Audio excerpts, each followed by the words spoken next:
শ্রীলঙ্কা এ এবং আফগানিস্তান এ দল নিয়ে শ্রীলঙ্কায় শুরু হচ্ছে ত্রিদেশীয় এ সিরিজ।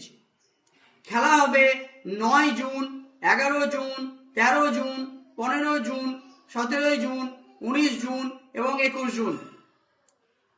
9 জুন হবে ভারত এ ভার্সেস শ্রীলঙ্কা এ, 11 জুন ভারত এ ভার্সেস আফগানিস্তান এ, 13 জুন আফগানিস্তান এ ভার্সেস শ্রীলঙ্কা এ, 15 জুন ভারত এ ভার্সেস শ্রীলঙ্কা এ, 17 জুন ভারত এ ভার্সেস আফগানিস্তান এ, 19 জুন আফগানিস্তান এ ভার্সেস শ্রীলঙ্কা এ।